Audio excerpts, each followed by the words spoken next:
Anita Prime and New York-based producer Ron Thaler are here to tell us about teaming up on her debut album, Destiny, and we just heard you sing before.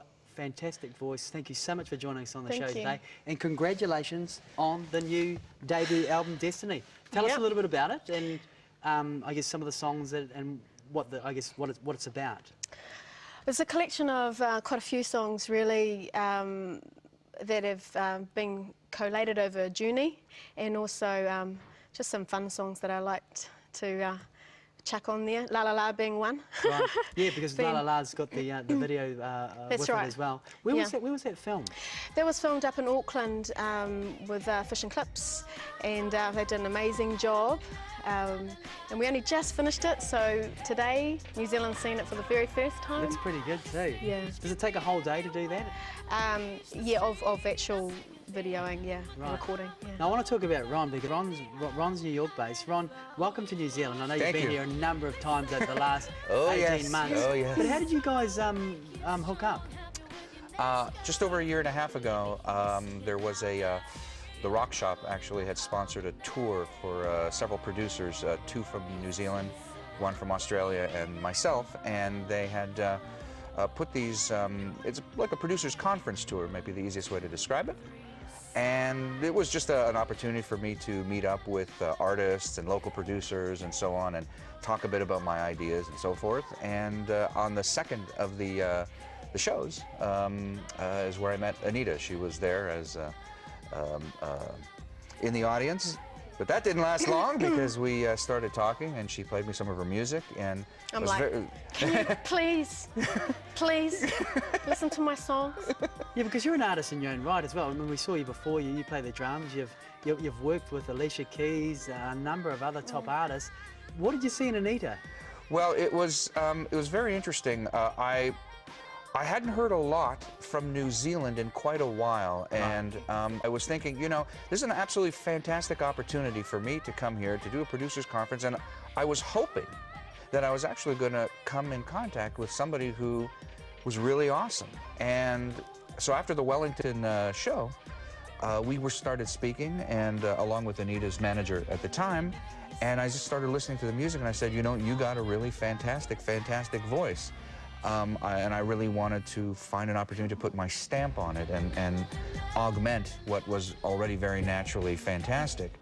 And so we spent quite many hours working together and refining and working through everything and finding just the right pacing and the right vibe. And now I'm very happy with the results of the album. Anita, what have you learned, I guess, now working alongside Ron? What have you learned about the music industry and about your voice and what you need to do to move forward to that next level? I think I've learned a lot about excellence with Ron. It's excellence or nothing. And I suppose it's always been a value in my own life, but he's really taken me to the next level in terms of that. But yeah, also just being passionate about what you do and not taking no for an answer. And, you know, the New Zealand industry is, I've learned a lot about that too, and the way things have been working. And Ron's taught me the mechanical side, I suppose, in a way, which as an artist, you know, just want to get up on that stage and perform, get the microphone and and I also put her through her paces in the studio.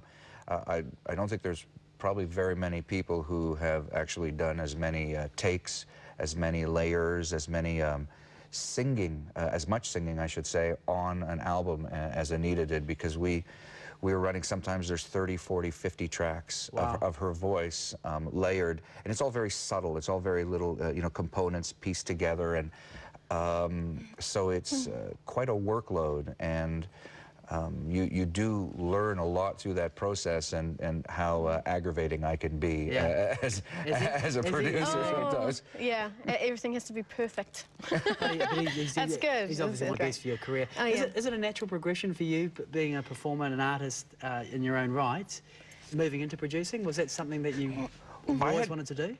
That's a fantastic question. I sort of came into producing, it sort of fell in my lap. Right. As a drummer, I've been on close to 400 albums, and what started happening is with the artists that started to invite me to do just drumming on their album, they started to ask me more and more questions about production issues. Usually it would start with the drums and how you mic a drum and how do you get the best sound and what are the good preamps and this and that. And then it started to expand a little bit outward and further, and it got bigger and bigger to where some of these artists then just asked me to produce the album that they had originally asked me to drum on. So how far can this girl go? How far can this girl from Palmerston North go? Oh, this girl from Palmerston North is going as far as anybody that you see on the world stage. And that's, I pretty much guarantee that. It's tough though, isn't it? I mean, obviously people rely on iTunes and their websites and just being able to promote the music. So obviously there's opportunity. If people want to listen to the music, they can get the album, but they can download on iTunes as well? Absolutely. It's available on iTunes. It's eminently available on the internet without any problem. And the video now is just going to bolster all of the attention that Anita's getting. She will be a major player on the world stage. It is the plan, and it's been a plan that we've put into practice now, like I said, since 18 months ago when I first came here. And she's got a lot of fantastic supporters. And there you go. Ron and Anita, thank you so much for coming on the show, and good luck with that new album and the video and your career. Thank you so much for talking with us today. Thank you. Great. And Anita will be performing